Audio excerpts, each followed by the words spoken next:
Pada malam hari, sekretaris memberitahu bahwa terjadi penurunan penjualan terhadap warung abnormal. Kemudian ia memberitahu CTO dan CMO mengenai hal tersebut dengan maksud ingin mengadakan rapat.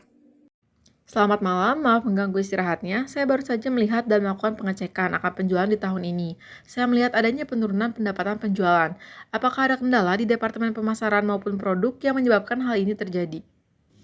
Untuk kendala, sejauh ini tidak ada, tapi mungkin departemen saya harus mulai mencari strategi baru untuk reach out kepada pelanggan dalam mengatasi kasus ini.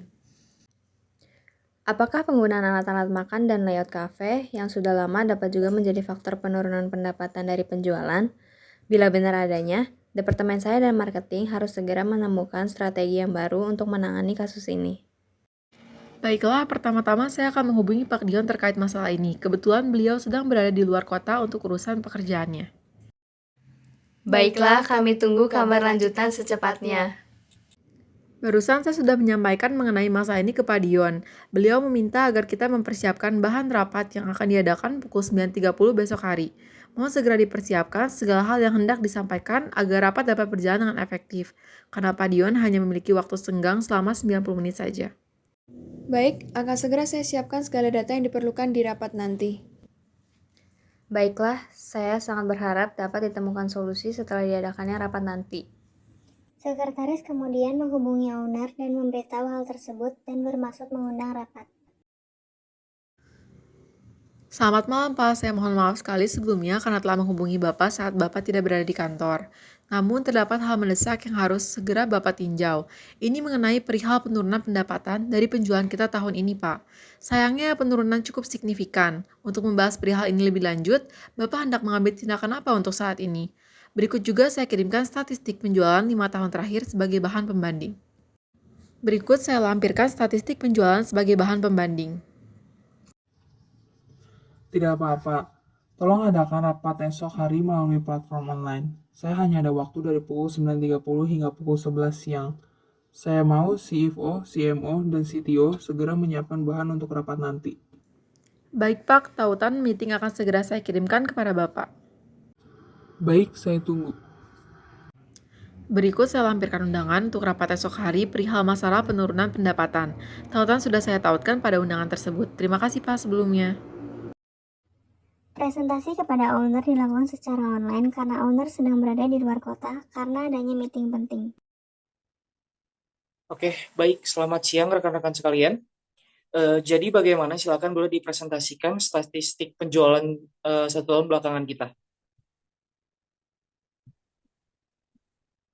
Baik, dapat dilihat pada saat ini statistik penjualan dari tahun 2014 hingga tahun kemarin 2022. Di tahun 2014, di mana warung abnormal kita baru berdiri, saat itu tidak terdapat penjualan yang cukup tinggi, karena saat itu seperti kita tahu warung abnormal baru saja diberdirikan. Kemudian tahun berikutnya, di tahun 2015, terdapat peningkatan yang sedikit saja dari tahun sebelumnya. Kemudian di tahun berikutnya terdapat sedikit peningkatan juga, dan di tahun 2017 terdapat peningkatan yang cukup banyak. Dan pada tahun 2018 terdapat peningkatan yang cukup besar. Pada saat itu warung abnormal kita ini menjadi tren di tengah-tengah pasar. Dan pada akhirnya di tahun 2019 kita mencapai titik tertinggi penjualan kita. Namun sayangnya di tahun 2020 harus mengalami penurunan karena merupakan dampak dari pandemi COVID-19, di mana saat itu kita belum prepare untuk menghadapi dampak dari pandemi tersebut terhadap penjualan kita. Dan di tahun 2021 terdapat penurunan kembali yang sangat-sangat signifikan. Dan di tahun 2022, yang mana tahun kemarin, kita mencapai titik terendah penjualan kita. Di mana tim CTO dan tim CMO sudah menyusun beberapa strategi yang sekiranya dapat menangani permasalahan penurunan penjualan tersebut. Baik, melalui strategi inovasi, kita bisa memulai dari melihat sekeliling. Kita bisa melihat hal apa saja yang diinginkan oleh konsumen dan hal unik yang bisa menarik perhatian konsumen. Yang kedua, kita harus mendengarkan feedback dari konsumen dengan melakukan survei terhadap konsumen melalui platform Instagram. Yang ketiga, selalu update perkembangan kuliner yang terjadi di masyarakat sekitar. Tidak hanya itu, kita juga perlu mengikuti perkembangan pesaing. Yang keempat, kita perlu menjalin kerjasama dengan influencer atau artis atau perusahaan lain untuk meningkatkan minat konsumen kembali. Yang kelima, Kita harus berani mengambil langkah untuk merubah sistem yang ada atau berani membawa ke arus bisnis yang populer. Dan yang terakhir, kita harus mulai berpikir kreatif dan jangan terlalu nyaman dengan pencapaian yang ada.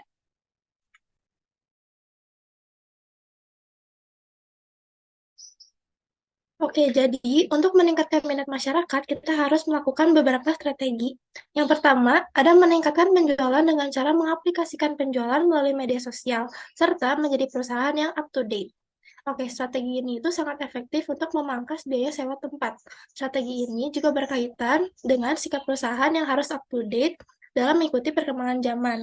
Hal ini dapat dilakukan dengan cara aktif dalam media sosial, dengan cara membuat video promosi warung abnormal di TikTok, dan membuat post berupa promosi di Instagram. Yang kedua, ada mempertahankan menu andalan.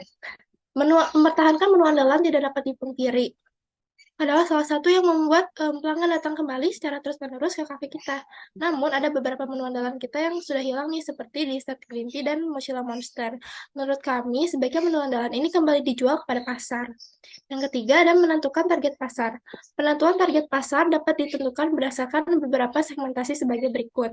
Yang pertama ada demografik, yaitu memasarkan produk penjualan lebih kepada remaja dan juga dewasa.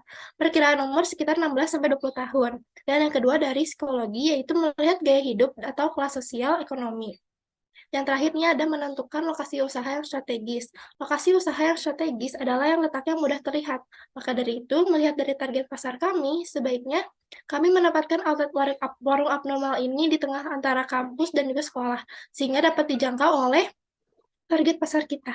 Sekian pembahasan mengenai beberapa strategi yang dapat perusahaan kita lakukan untuk mengembalikan minat dan meningkatkan penjualan warung abnormal. Oke, baik.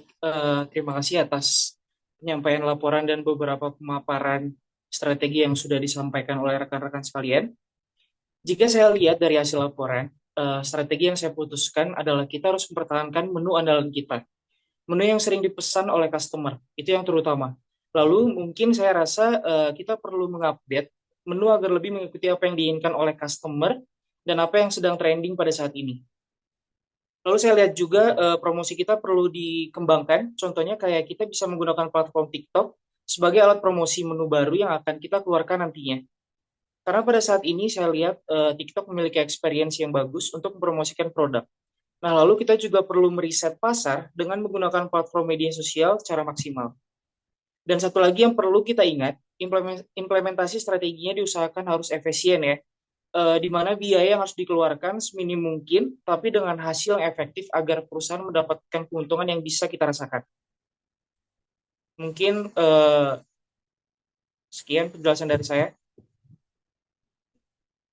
Baiklah, instruksi dari Pak Dion akan kami jadikan acuan untuk peninjauan kembali strategi-strategi yang sudah kami susun agar dapat diimplementasikan untuk menangani penurunan penjualan dan penurunan minat masyarakat terhadap warung abnormal.